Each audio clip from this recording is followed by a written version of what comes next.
At 9:30 a.m., a market opens. At 9:30 and 3 seconds, billions of dollars have already changed hands. No vote. No debate. No public hearing. Just servers humming in temperature-controlled rooms, reacting faster than a human blink. Now imagine a lawmaker across town drafting a bill to regulate those trades. The proposal will take months, maybe years. By the time it passes, the strategy it targets may already be obsolete. That's the world we live in. Money moves at the speed of code. Laws move at the speed of consensus. And consensus is slow. This gap isn't theoretical anymore. It's shaping markets, politics, and trust in the system right now. Let's start with a simple truth. For most of history, money moved slowly because it was physical. Coins had weight. Paper had to be carried. Gold had to be guarded. Distance acted like friction. Then something changed. In 1971, when the United States ended the gold standard under Richard Nixon, money became fully abstract. No longer tied to a physical metal, it became numbers in accounts. And numbers can move at the speed of electricity. That shift unlocked something powerful. Capital no longer needed ships or armored trucks.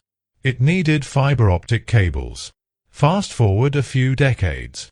High-frequency trading firms now compete over microseconds. They build data centers next to stock exchanges just to reduce signal delay. They lay specialized cables across oceans to shave off milliseconds. A millisecond advantage can translate into millions in profit. Meanwhile, a financial regulation can take 2 years to draft, debate, amend, and implement. 2 years versus 2 milliseconds. That difference is the story. Why does this matter now? Because the acceleration is compounding. Think about how you move money today. You tap your phone. You invest through an app. You transfer funds internationally without stepping into a bank. On the surface, it feels seamless. Underneath, there's a layered system: banks, clearinghouses, market makers, exchanges, payment processors. Each layer has rules. Each rule was written in a different era. But technology keeps compressing time.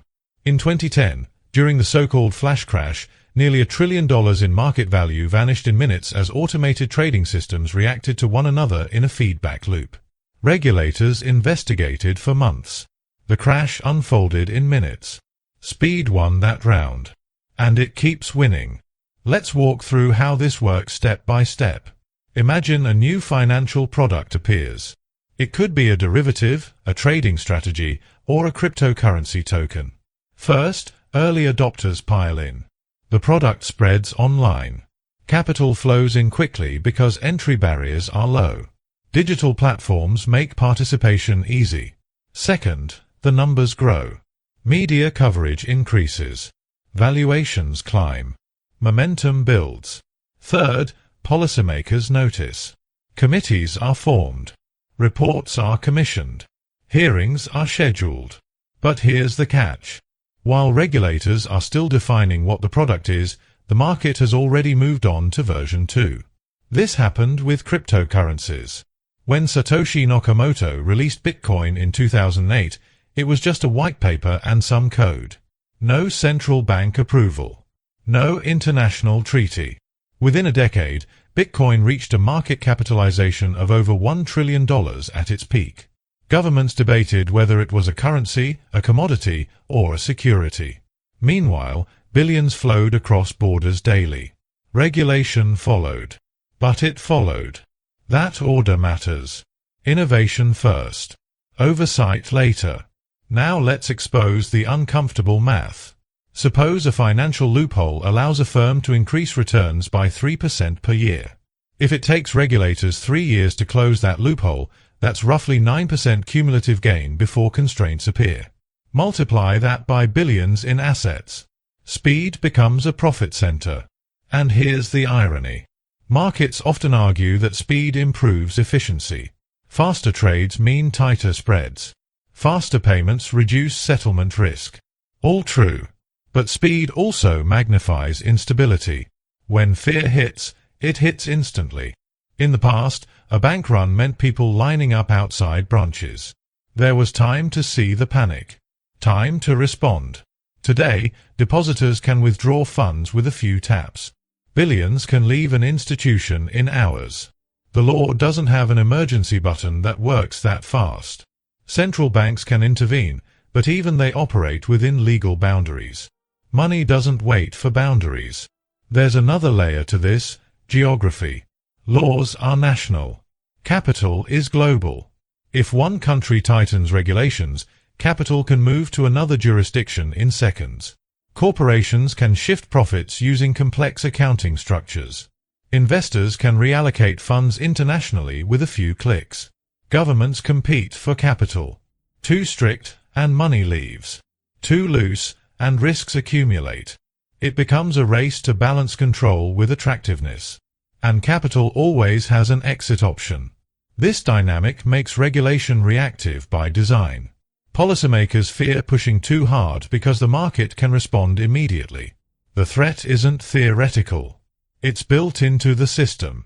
Liquidity is mobile. Voters are not. Now consider artificial intelligence. Algorithms now analyze news, social media sentiment, and price movements in real time. They execute trades without human approval. They adapt based on new data. If a regulator writes a rule targeting a specific strategy, the algorithm can evolve next week. It's like drafting traffic laws for vehicles that redesign themselves overnight. The pace mismatch widens. And as systems grow more complex, transparency shrinks. Even experts struggle to fully map how financial plumbing works. Payment for order flow, dark pools, off-exchange trading. These mechanisms evolved quickly because the incentives were clear. Efficiency, profit, scale. Public understanding caught up much later. And once infrastructure is built around speed, slowing it down becomes costly. Here's where the tension becomes psychological. When people feel that markets move too fast to control, trust erodes. If regulations always arrive after the fact, citizens start to believe that the system favors those who can move fastest. Those with better technology, better access, better information. Speed becomes power. And power that appears unchecked breeds skepticism. Financial systems rely on trust more than they rely on math. Money is ultimately a shared belief. If that belief weakens, volatility increases. That's why this topic matters beyond traders and lawmakers. It shapes stability. So what are the options? One path is to slow money down. Impose transaction taxes. Enforce minimum holding periods. Limit algorithmic trading speeds. But slowing markets can reduce liquidity and increase costs for ordinary investors. Another path is to speed laws up. Use AI to monitor markets in real time. Automate compliance. Coordinate internationally more efficiently. But faster regulation raises concerns about oversight and democratic process. Speeding up lawmaking can reduce deliberation. There's a trade-off. Efficiency versus reflection. Innovation versus caution. And there is no perfect equilibrium. Historically, crises have been the reset button. The Great Depression led to major financial reforms. The 2008 crisis reshaped banking regulation. Each time, laws tightened after damage was done. We rarely regulate in anticipation. We regulate in response. But the intervals between shocks seem to be shrinking. Technology compresses time. Markets amplify reactions. Information spreads instantly. The cycle accelerates. Zoom out, and this becomes a story about tempo. Money operates on digital time. Law operates on human time. Digital time is measured in milliseconds. Human time is measured in debates, elections, and negotiations. Neither can fully adopt the other's rhythm. And that mismatch is structural. It's not about bad intentions.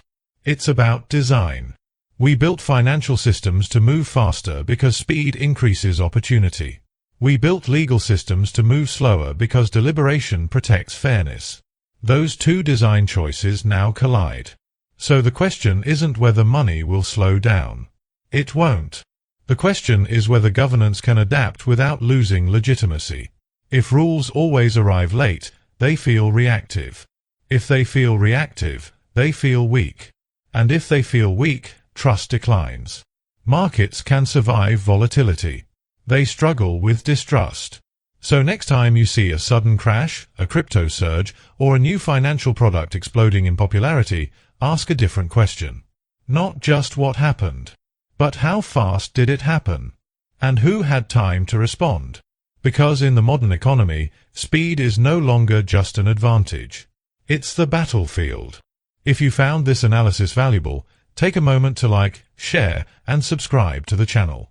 It helps us continue breaking down complex systems in a way that respects your intelligence. And consider this before you go. If the future belongs to whoever moves fastest, what happens when the rules of the game are always written after the game has already changed?